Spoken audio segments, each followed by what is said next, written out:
Welcome back. It's Monday, which can mean only one thing. It's time for more maintenance. And I've got my Shimano wheels with me here today, which feature cup and cone bearings, which over time can develop a little bit of free play in there. So today I'm going to explain how to adjust cup and cone bearings.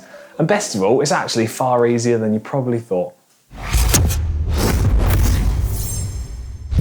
Because the cone on the end of the axle is threaded, it means we can undo it, remove the axle from the wheel, and then we can service and get access to all of the components inside. But also, because it's threaded, it means it's adjustable. So if your wheel develops a little bit of free play over time, like this one has, then well, you can just adjust it to make sure we've got no excessive play, but also that it's not too tight to cause excessive drag and slow the wheel down.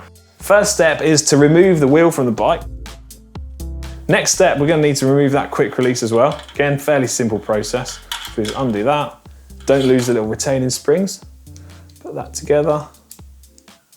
Then set that down to one side.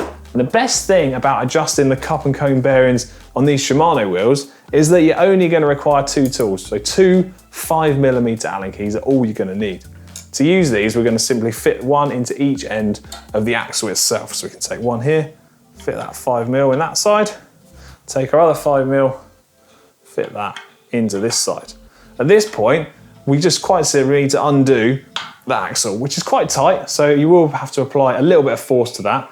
You'll notice that one side will come undone. So you'll have one side which remains fixed and part of the axle. And this side here, you can see as I undo this, I'm removing this end cap off of our axle, but this isn't the cone, this is just the axle end cap. It does have this little washer on the side here. Sometimes it will get left onto this little end cap, but here it's come off on the thread of this part. So I can just tuck that to a side, make sure you don't lose that again. And here is the end cap which goes over the threaded cone. So if I remove this, it simply pulls off. And you'll see that as I turn it over, we've got a selection of splines here, which is our cone itself. This part is threaded. And then we've got corresponding splines in this little black end cap, as well as two flats on the end of our axle here, which correspond to two flats inside this little washer.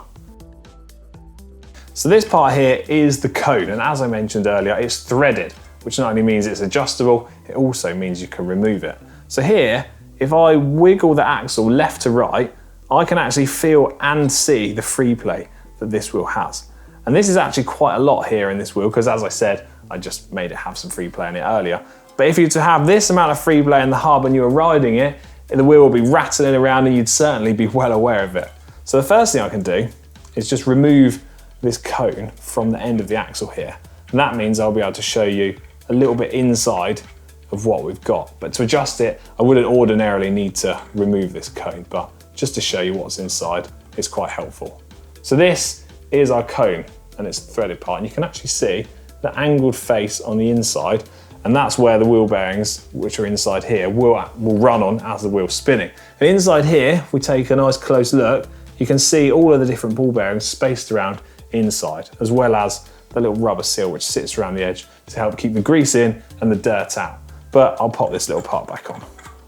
So we'll do this up, and when you're doing the cone up onto the axle, there's no need to use any tools whatsoever. You can just do it up by your hand. So as we do this up, I can sort of do it a little bit, check for free play, just do it like that, and add a little bit more tension onto the cone until there's no free play left at all. But this is left to right free play. We want the axle to be able to turn nice and easily. And it's all about finding a balance between removing that free play and not having it too tight that it causes excess drag on the bearings. In essence, what you're trying to achieve is to have the cone as loose as you possibly can, but have no free play, but that's what you don't want. Once you're happy that you've got that cone adjusted correctly, then you can take this splined end cap, which we removed, which is actually the cover that goes over the top of the cone, and you'll notice that this has far more teeth to its splines than what the teeth are on the outside of the cone. And that's to enable you to fine tune where this sits over and not have to adjust that cone in order to get those flats lined up with the axle. Putting this back on can be a little bit fiddly at times, but the best advice I can give is to work out where the flat edges are on here, turn the axle, and try your best to line it up by eye first. And if you're lucky, get it to go straight over. God, look at that. First time, I couldn't have done that again if I tried. Then once you've got that in place, check that it's seated on there correctly. Get a little silver washer here. That will sit over there. Then we can take a little end cap, which goes right on the end of the axle and has got the part where we thread our quick release through. That just goes in place. We can do it up by hand to start with. Nip that up, make sure that the washer is sat in there correctly. Double check, everything turns nice and freely as you want it to. And at this point, all we need to do is take our two 5mm Allen keys, put one in this end, this one on the other end of our axle, and tighten it up. It needs to be quite tight, you don't want to run the risk of it coming loose, but there's no need to go to town on it. So that's nice and tight. Just double check again that, yep, that turns nice and freely.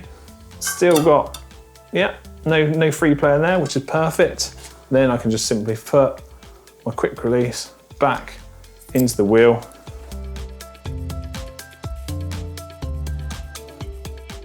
So all we need to do now is quite simply fit the wheel back into the bike.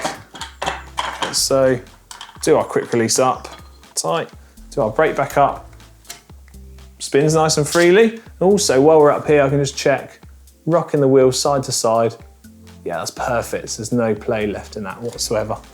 It really is that simple. Hope you enjoyed this maintenance video. If you have, give it a big thumbs up. And why not let me know your thoughts on the cup and cone bearings down in the comments section below, because I do remember years ago, me and Si had a good debate over whether contact bearings were, or cartridge bearings, were better than cup and cone bearings. So I'm interested to see what you think on that. See you later.